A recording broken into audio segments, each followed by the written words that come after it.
Hi everyone, welcome back to Say More About That. Today we are doing part 2 of our acceptance versus approval sister discussion. So today's is how to practice radical acceptance. Last week when we were doing this, I was talking about how this is from the DBT skills book. This is Marsha Linehan, and you can find this book in the description bar down below. So if you want to purchase this and have it at your disposal, you can follow that link. How are we going to do that? Well, we talked about how it was like mindfulness went kind of hand in hand with practicing and actually doing this. Mindfulness is the practice of being in the present moment. We're not going to talk about how to do mindfulness, but we're going to talk about how to kind of maybe use mindfulness in the practicing of acceptance. Observe that you are questioning or fighting reality, that it shouldn't be this way. Noticing. I talk with clients a lot about that. Human beings get into this like, well, I want things to change and I want things to be different, but noticing our own part in it, like what we're doing, is really hard. You don't really notice how your own thinking influences like everything you do. When I think of this, I think it's kind of more of just being aware of how you think or feel about it. Thoughts of that you're not enough. People might say, well, how do I know that I'm fighting reality versus that what I'm thinking is reality? You don't know until you know. But how are we going to know? Yeah, you're right. How do you know? How do you first start thinking that this isn't right? How do you notice? Confusion or like constantly wanting things to be different. I think that's an indicator. Oh, that's a good one. Like any situation, if you're just always wishing things were different in a specific area, then maybe you're not accepting something that you should be. Maybe it's your emotions too. Like if you're constantly in a negative emotional state. And you're like, I can't pull myself out of this. I don't know why. Maybe there's a distorted thought or like something that you're not accepting. Yeah.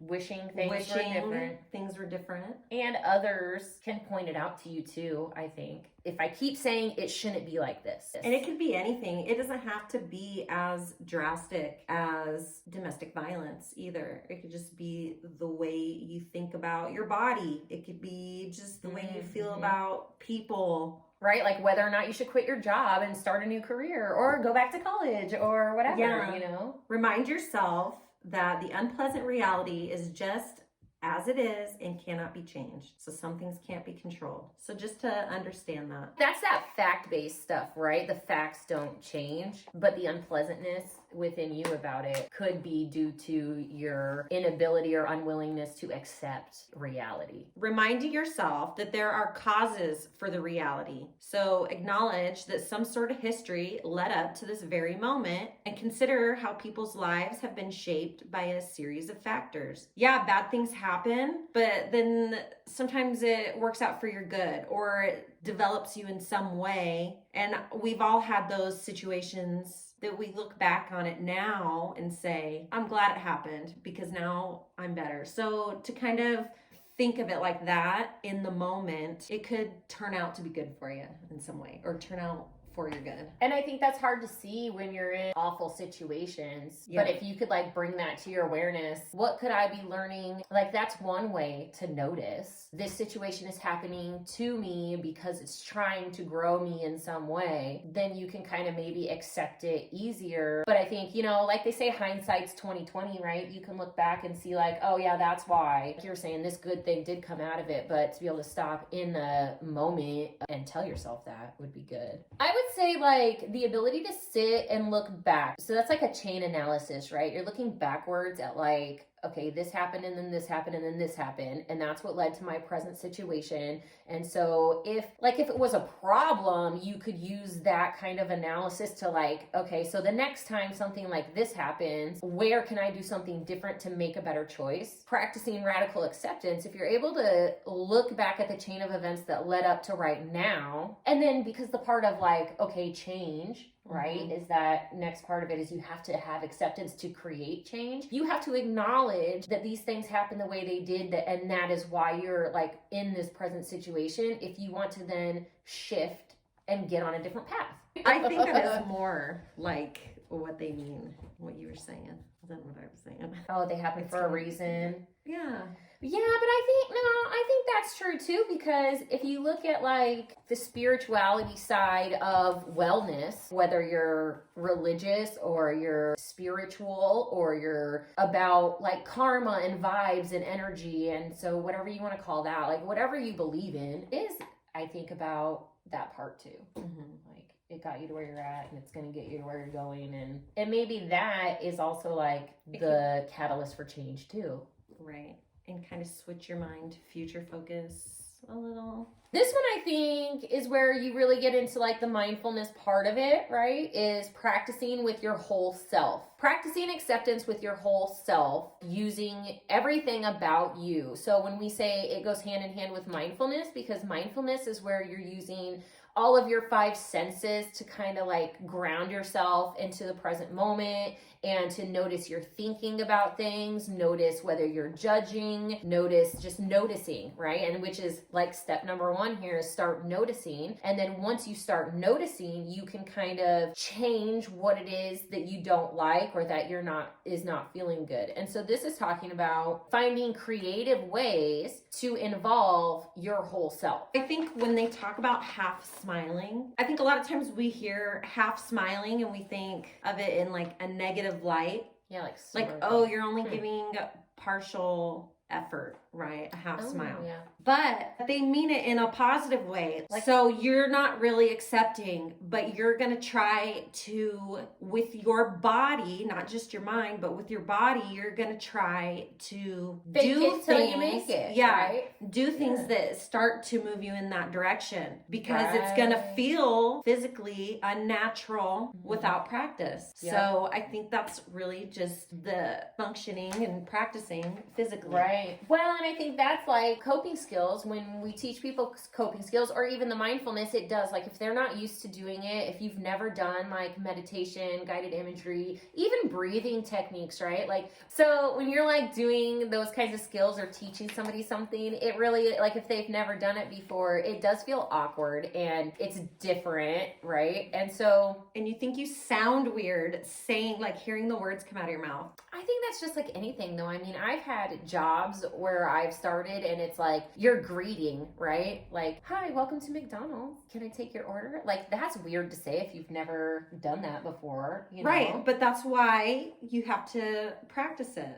Then you it get ain't used weird. to it, then right? It's normal. Yeah. And then your body adjusts, and then the next thing you know, you're like on your own phone saying, hi, welcome to McDonald's. Like, that's the whole concept, I think, of the half smiling. And I think this next one really is kind of the same thing. It's saying practice opposite action. So you're going to list behaviors that you would do if you did accept the facts, and then you act as if you've already accepted them. So you're going to determine the behavior that you would exhibit if you had accepted, and then you just act and do those things. And I think that's kind of cool because I think some people are just like, just tell me what to do, right? Exactly. It's instead of just the mental side of realizing and understanding and thinking, this is like a practical thing that you can do. Yeah, it's a behavior instead of a mind change. A mind fuck.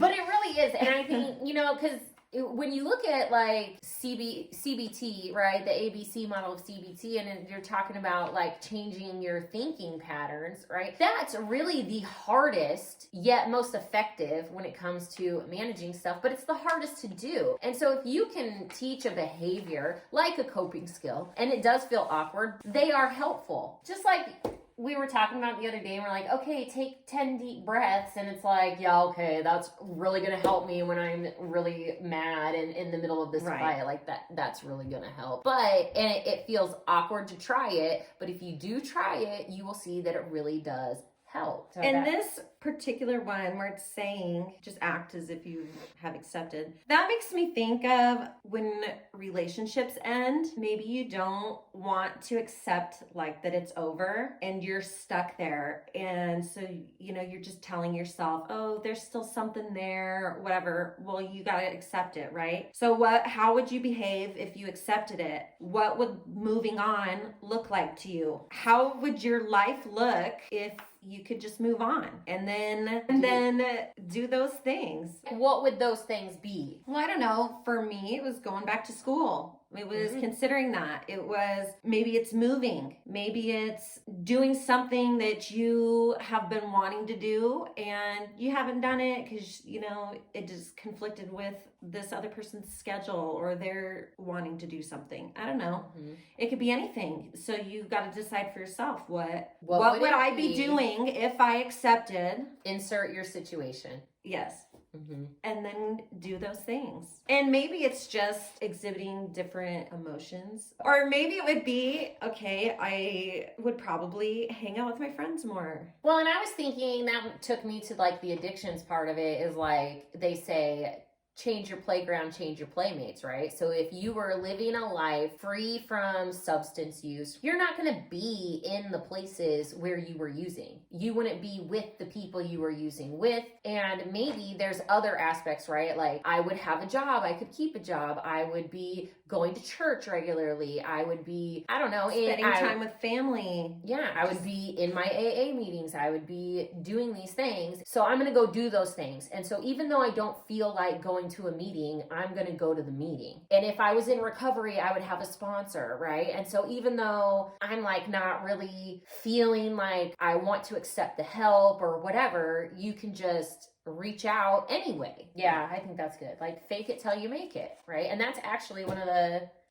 saying in recovery, fake it till you make it. Do what you need to do to be in recovery and act like you're in recovery until you feel like and until you gain recovery. I like that one. Practice opposite action. That's a good one. Coping ahead. So that's like where you not but you like are proactive. Yeah, you're proactive. You like sit and think about what could happen in the future? What can I do now to help mitigate those circumstances, right? Or to help myself deal with them. Imagery. You have to see yourself doing these things to believe that you can do it. For the addiction type stuff, it could be, I have to picture myself going to an AA meeting and then make myself go do that if that's the opposite action I'm practicing. But if you're not at a place where you can practice the opposite action yet, you have to picture yourself there. The better able you are to visualize this goal or yourself accepting, the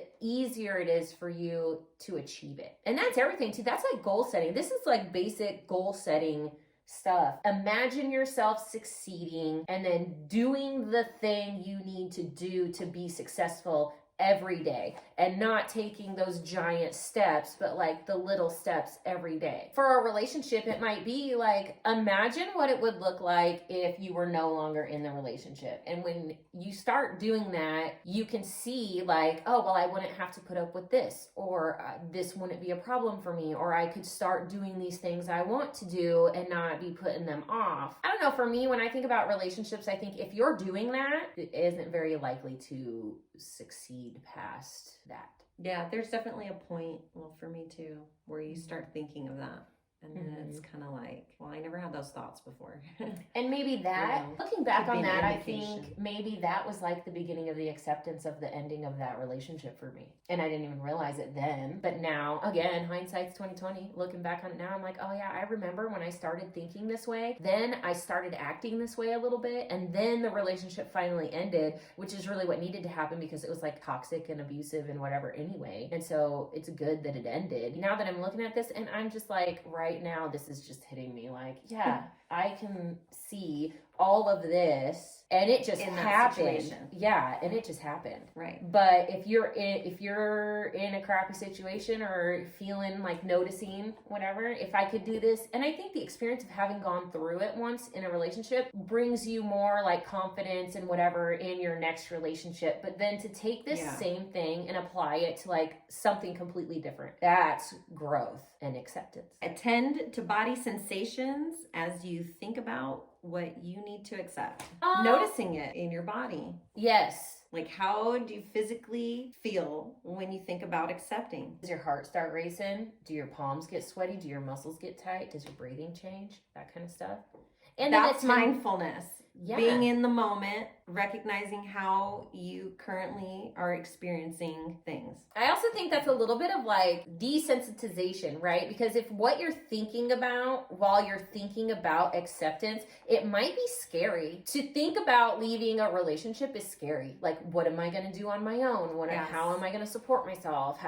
If kids are involved, all of that kind of stuff. Anxiety producing. Okay, so then you have the racing heart, the racing thoughts, the whatever, and then you can use mindfulness and other breathing techniques and whatever coping strategies.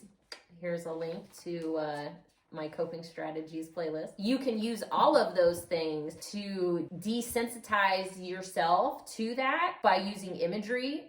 Think about it, bring it up, feel those sensations, deal with those sensations, and then that can help lead you to mental acceptance too. Allow disappointment, sadness, or grief to arise within you. Feel your feelings. They That's are right. valid. Things are scary. They are sad. They are disappointing. And that is okay. Life is worth living even when you're in pain. Well, it says can be, but I think is better. Life is worth living. Things get better. I think that idea that acknowledge that life can be worth living, because sometimes we have thoughts that are I just want to die. Not real thought. They're not reality. So that's where we have to fight those irrational thoughts and acknowledge that life can be worth living even when there's pain. I think that's why it says can be. Because we're fighting a wrong thought and we're accepting reality that it is worth living. Yeah, because think about it. Yeah, I can't do this anymore. I can't be with this person anymore. My life sucks and it's never going to get better. Life can be worth living in pain. That's back to that first one. Observe that you're questioning or fighting reality. If you're having suicidal thoughts, obviously you need to get some help, and there is in the description bar down below the 1-800 number for the suicide prevention hotline. So please, please, please reach out and use that if you are. But also note that if you're having suicidal thoughts that aren't exactly, oh, I'm gonna go kill myself right now. If I didn't have to wake up tomorrow, I would be okay with that, right? Those kind of thoughts could be your indicator that there's a reality you're not accepting.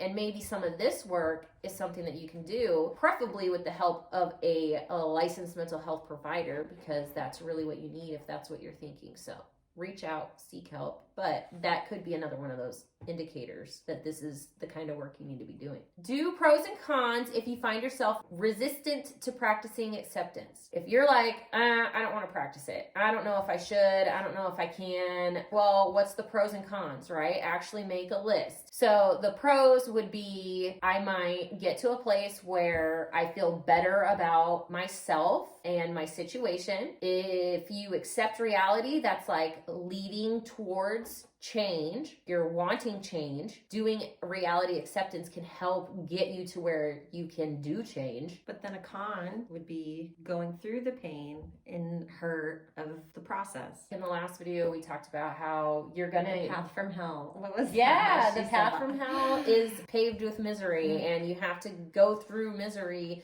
to get to the other side, but it's totally worth it. And so, yeah, that's the big con is change is hard and scary. Human nature is to stick with what is comfortable, what we know, and, basically everything that is resistant to change. But changes happen all the time. And so I think the pro to that would be that once you get to the other side of that pain and misery or whatever that you have to go through, your new reality can be 10 times better, 100 times, 1,000 times, a million times better than what you're in right now. Well, that's it for practicing. Thanks for watching. Please be sure to give this video a like and subscribe. Hit the bell so you can get notified of all the latest Say More About That videos. We're glad that you stuck around for part 2, and I hope you are looking forward to the mindfulness mini-series that will be coming your way. Remember to be kind to yourself, because the world is a better place with you in it. It's cold in here. I know it's cold in here, but it might encourage us. So you don't know what your second video is about? No, I don't. Where's the paper? I have it right here. These were my notes. Where's your paper? We need a heater break. We're gonna have our breath showing, so we better. I know, right? Oh, I already pressed record. Okay. I am so cold. I am jittery. I know. We're all right. Let's see. Yeah. Oops. Stop.